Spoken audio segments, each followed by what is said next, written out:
The sack split open the moment Sarah's shovel pierced its rotted fabric, spilling secrets into the morning sun like blood from a fresh wound. She dropped to her knees in the dirt behind the stable, staring at what her husband had buried here years before she'd ever known his name.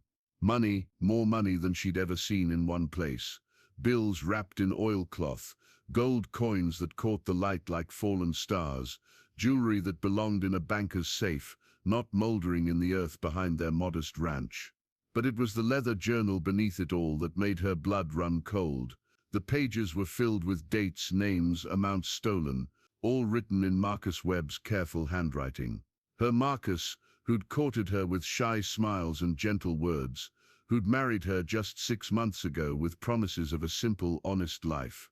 Sarah, Marcus's voice carried across the yard from the house, warm with affection. "Coffee's ready, darling." She scrambled to her feet, her wedding dress dirty at the knees where she'd knelt in the earth. They'd been married yesterday, a small ceremony with just the preacher and Mrs. Henderson as witness.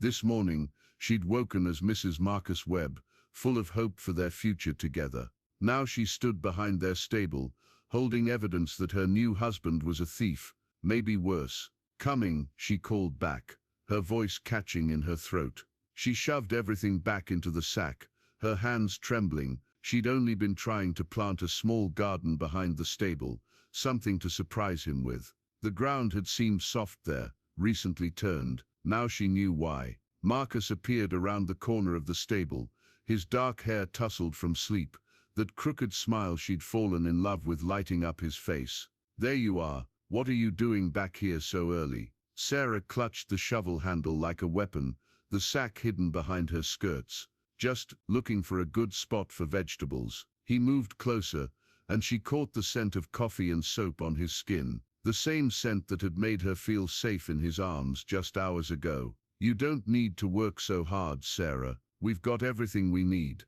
Everything we need." The words took on a sinister meaning now, with a fortune in stolen goods buried just feet from where they stood. How many people had Marcus robbed to build their comfortable life? How many had suffered so she could wear store-bought dresses and sleep in a real bed with clean sheets? "Marcus," she began, then stopped. What could she possibly say? How do you ask your husband of one day if he's a criminal? His expression shifted, concern replacing joy. "You look pale, darling. Are you feeling all right?" Behind them, hoofbeats echoed from the main road, not the lazy clip-clop of a neighbor's visit, but the urgent rhythm of riders pushing their horses hard. Sarah's grip tightened on the shovel as Marcus turned toward the sound, his body going rigid with tension she'd never seen before. The riders crested the hill in formation, 6 men with badges glinting on their chests and hard purpose written in every line of their bodies. Sarah recognized Sheriff Coleman leading them,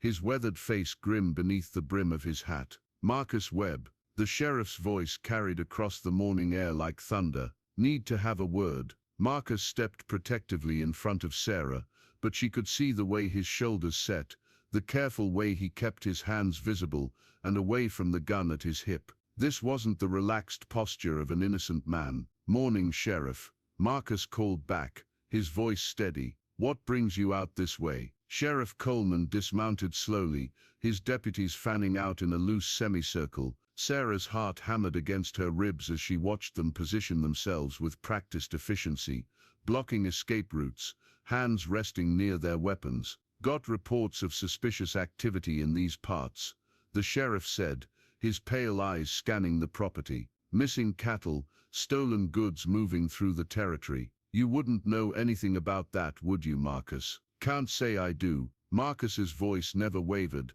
but Sarah saw his left hand clench into a fist, a tell she'd never noticed before, but now seemed glaringly obvious. "This is private property, Sheriff. You got a warrant." "Don't need one for a friendly conversation." Sheriff Coleman's smile was razor thin. "Course, if you're not feeling friendly, that might change things." Sarah felt the weight of the sack behind her skirts, heavy with evidence that could destroy the man she'd married. One word from her, and Marcus would be in chains. One word, and the law would have everything they needed to convict him. But she also felt the weight of the vows she'd spoken just yesterday, for better or worse, in sickness and health. The preacher hadn't mentioned anything about what to do when you discovered your husband might be an outlaw. Sarah, Marcus said quietly, not taking his eyes off the sheriff. Why don't you go inside? Fix these gentlemen some coffee while we talk. It was her chance. Walk into the house, leave the sack buried,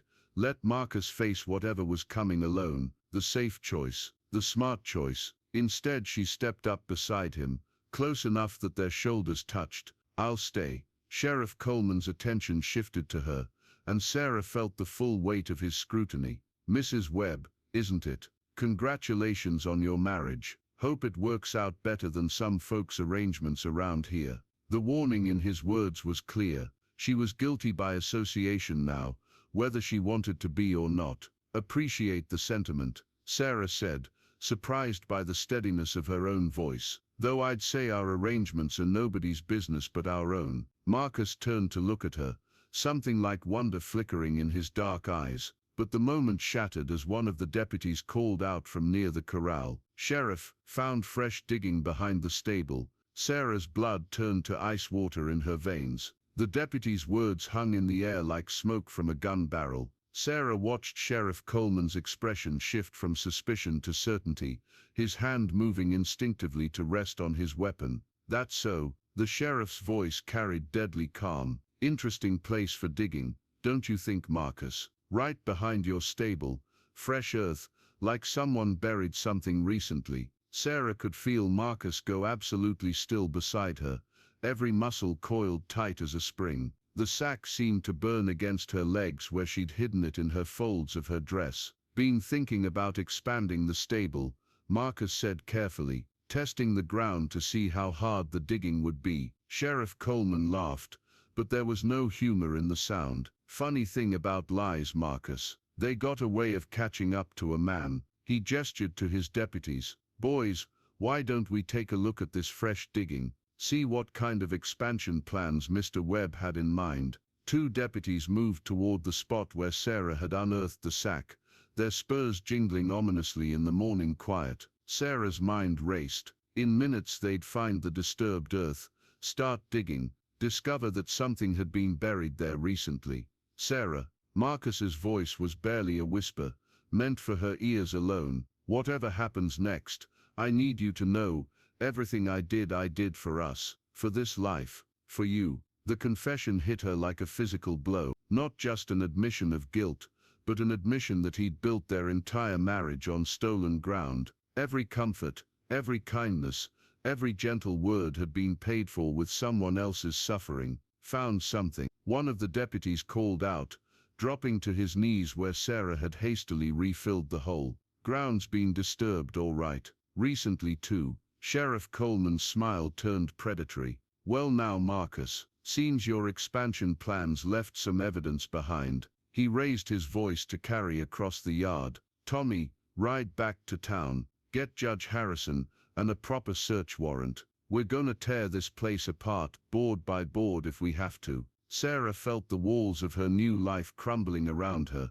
In an hour, maybe less, they'd have legal authority to search everything. They'd find whatever Marcus had missed, whatever other evidence he might have hidden. Her marriage would be over before it had truly begun. But as she watched her husband's face, saw the resignation settling over his features like a death shroud, she realized something that surprised her. She didn't want it to be over. Criminal or not, liar or not, Marcus Webb was her husband, and she'd made a promise before God and witnesses that meant something, even if his promises had been built on deception. The sound of more riders approaching from the east made everyone turn. A cloud of dust on the horizon, moving fast, too fast for good news. Expecting company? Sheriff Coleman asked, his hand dropping to his gun. Marcus shook his head, but Sarah could see the fear creeping into his eyes. Whatever was coming, it wasn't part of any plan he'd made. The riders were close enough now to make out individual faces,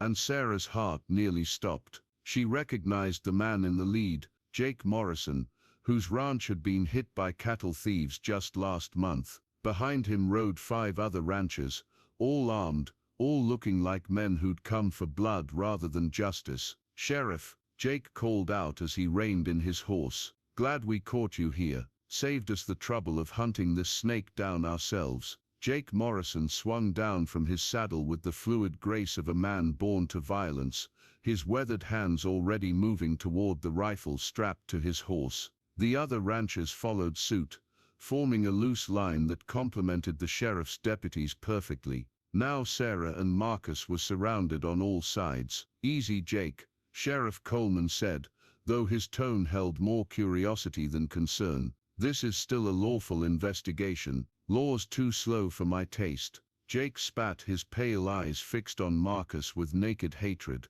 "This son of a bitch has been bleeding us dry for months. Time for frontier justice." Sarah felt Marcus tense beside her, his hand inching toward his gun. She knew with cold certainty that if shooting started, her husband wouldn't survive it. "Not against these odds. Jake Morrison," she said suddenly, stepping forward before she could lose her nerve. "Your Mary was my dearest friend before she passed. She'd be ashamed to see you like this." Jake's face went white at the mention of his dead wife, his hand freezing on his rifle stock. "Don't you dare speak her name. Not when you're standing beside the man who stole the money I needed for her medicine." The words hit Sarah like a physical blow. She turned to look at Marcus, searching his face for denial, for some sign that Jake was lying. But Marcus just stared at the ground, his jaw clenched tight. "The doctor in Denver," Jake continued, his voice breaking, "said he could help her,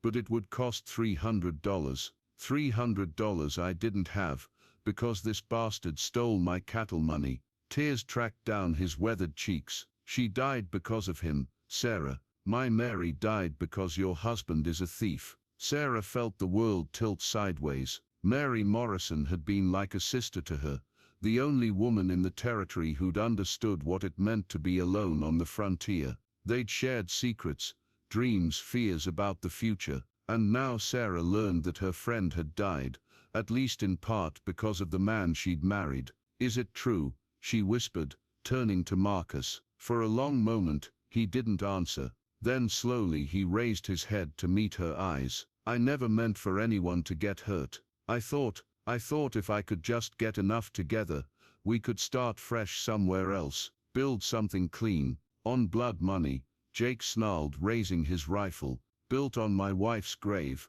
"Wait." Sarah's voice cut through the tension like a blade. She reached into her skirts and pulled out the rotted sack, spilling its contents onto the ground between them.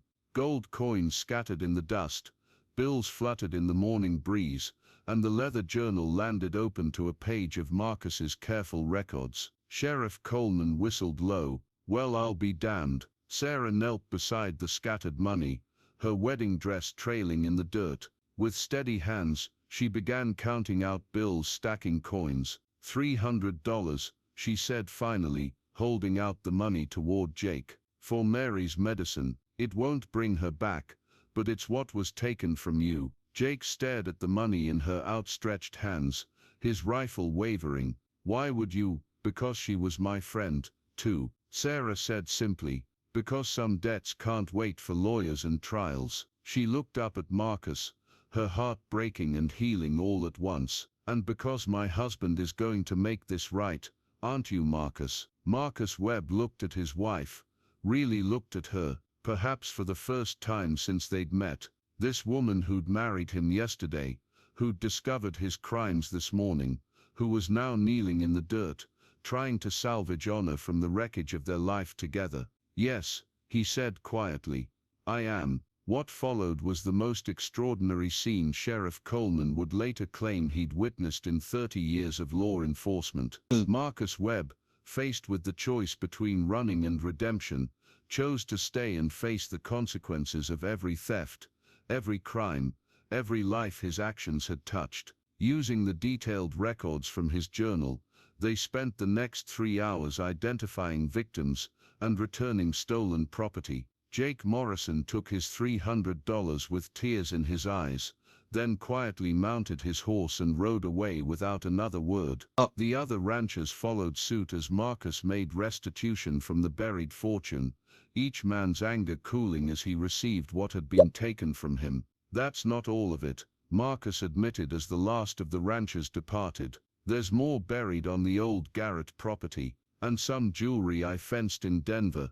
I can get it back." Sheriff Coleman nodded grimly. "You'll have plenty of time to make amends, Marcus. Judge'll probably give you 5 years, maybe more." Sarah stood beside her husband as he surrendered his gun and allowed the deputy to shackle his hands. "I'll wait for you," she said simply. Marcus shook his head. "You don't owe me that, Sarah. This isn't the life you signed up for." "No," she agreed, reaching up to touch his face one last time before they took him away. "It's not, but it's the life we've got. And I meant what I said yesterday, for better or worse." The trial lasted 3 days. Marcus pleaded guilty to all charges, cooperated fully with authorities, and helped recover nearly everything he'd stolen. The judge, impressed by his complete honesty and the voluntary restitution, sentenced him to 4 years in the territorial prison. Sarah sold the ranch and moved to a small house near the prison, so she could visit every week. She took in sewing to support herself, saved every penny she could, and wrote Marcus letters every day, telling him about the life she was building for them to share when he got out. She also started a fund for widows like Mary Morrison, women who'd lost husbands to the harsh frontier and needed help surviving on their own. It was small at first, just a few dollars from her sewing money, but it grew as word spread throughout the territory. 4 years later, Marcus Webb walked out of prison to find his wife waiting for him with a wagon, a picnic lunch, and the deed to a small farm she'd purchased with money earned through honest work. They drove home together in the afternoon sun, talking about the future they'd build together, this time on solid ground. Years later, Sarah would remember the morning she dug up that rotted sack, not as the day she discovered her husband was a criminal, but as the day she learned what marriage really meant. Not the promises made in church, but the choices made in the dirt behind a stable, when everything you thought you knew crumbled in your hands. She would remember Marcus's face when he chose redemption over escape, and the way his voice broke when he said he'd make things right. Most of all, she would remember the feeling of standing beside him as the shackles closed around his wrists, not as the wife of a thief, but as a partner in whatever came next. The scar where she dug up the sack never quite healed, leaving a patch of earth behind their stable, where nothing would grow. But every spring, Sarah planted flowers around it anyway, marking the spot where their real marriage had begun.